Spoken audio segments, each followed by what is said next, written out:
Michael Cristiano, welcome to Noise11.com to talk about something special. Normally you're the behind-the-scenes guy, and here you are, front and centre with a brand new album. That's the whole thing about this, isn't it? You're right. Usually I'm the guy that's producing and writing the songs, but with this project, I've decided to step out the front. So it's taken a while. I mean, I wouldn't exactly say Michael Cristiano is a prolific releaser of new music. I've been writing songs for, since I was a little boy. So I've got well over 350 songs, written and registered, and lots of covers overseas and stuff like that. And I was performing.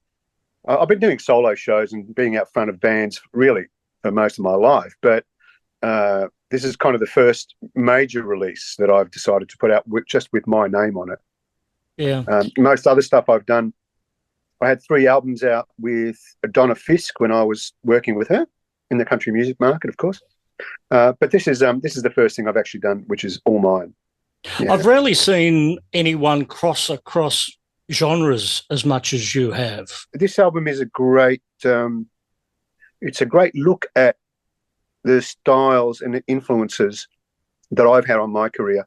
And it's a combination. I mean, it's everything from my jazz classical background. That's kind of when I studied, and because I've kind of classically trained guitarist, but obviously I've gone into jazz. And then as I started getting a little bit older, and I got into everything from the Rolling Stones to the Beatles, and then it was everyone from the Doobie Brothers to Earth, Wind and Fire to all the R&B stuff, Luther Vandross and Hathaway and all the great R&B guys, and Toto. I love Toto, the kind of 80s, 90s sound. And I loved it because I think, Santana was another great influence on me. I think because I'm a guitar player, I was gravitating towards those songs that were guitar-driven and had strong or interesting solos.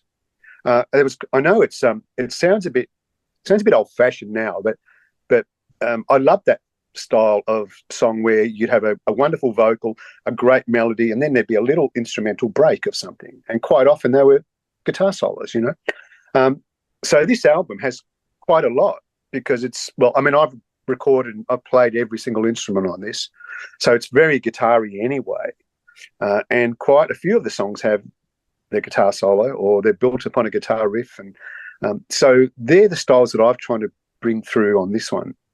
How many instruments can you play?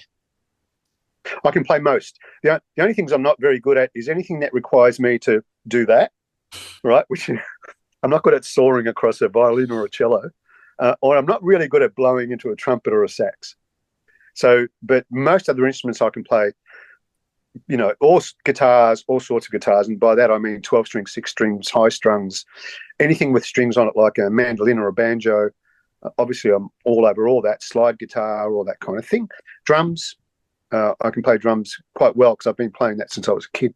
Bass, I love playing the bass guitar, and keyboards. And I learned how to play piano when I was very young as part of my studies in theory and composition. So I'm very comfortable at sitting and composing on a piano, more comfortable on the guitar, but I'm pretty comfortable in front of the keyboard as well. Considering the country background that you had in the early days, then, working as music director for the Seekers, producing Mirusia, Russell Morris with the Symphony Orchestra album. I was quite surprised to find this was pretty much a rock album. I think what it is, look, when I was a kid, I started playing guitar I took my first lesson when I was 6. And I had a little 3/4 guitar because my hands weren't big enough to reach around the frets. And my dad had a beautiful voice. He had a beautiful tenor voice, but he was not a professional singer. But he had a guitar and a mandolin in the house, and he would often sing when I was a kid. And when I got old enough to play, he'd come home from work. He was a tradie. Mum would cook dinner, typical Southern Italian dish, and he'd have a few wines, and then he'd say in Italian, prendi la chitarra, which means grab the guitar. And little kid, I'd grab it, and he starts to sing these beautiful Italian arias and songs. But what he also used to do, because he knew I was so interested in music, is he used to bring home singles for me to play on the old radio, the gramophone thing, And the first one was the Rolling Stones, Satisfaction. But the second one was an Italian singer, very, very famous Italian singer called Nicola Di Bari, very famous songwriter. And that was my introduction into Italian pop music. And I loved it because you could hear Italian pop music is really unique compared to anywhere else in Europe. And I don't know whether that's because of what happened just after the war, the incredible American influence on Italy. But Italy's pop music is obviously very derivative and takes a lot of stuff from the US. So it aligned with my taste because it was very guitar driven, very poppy, great melodies, great looking artists that always, well, they look like an artist, you're either a really sexy blonde chick doing this great song or this really handsome guy doing this great song. So it kind of appealed to me, and I followed that for years and years. And I have sung in Italian many times, but never recorded anything until now. So is this aimed at the Italian market in Australia, or are you aiming at no, not at Italians all. Everywhere? No. This is a totally an international release. I think we're very lucky in a lot of ways that we live in this time because there are no more boundaries internationally speaking. And I've found that even in releasing this album in Australia, so many people, and a lot of my fans that have followed me that don't speak Italian have been contacting me saying, I just love this. It's fantastic. In fact, I love it so much, I'm going to try and translate the lyrics. And I think that's important to me because that means they've engaged with me and my music on another level. It's almost emotional. They're actually taking the time and the work to kind of go and Google what it means or what have you. So I think I can see that happening internationally. Like most of my plays at the moment are coming out of the US and Canada, a lot in Italy, Belgium, France. It's a global world we live in now. And so this was not recorded for Australia. No, it was not. I'll be honest about that. This was recorded for Italy and Europe and the world. I sing in Spanish as well. So I'm going to translate a couple of those songs. Well, I've done 2 of them already. And I'm going to release that to Latin-speaking, Spanish-speaking countries, Philippines, South America, so on and so forth. So we're very lucky to be living in this time, I think. What about an English version of the album? I mean, you've played all the instruments, you produced the record. Yes. That's your studio. You can do it right there. That's right. The most difficult thing is the lyrics were written by, so I wrote all the music, but the whole thing is co-written by myself and my lyricist, and her name is Rafaela Fox.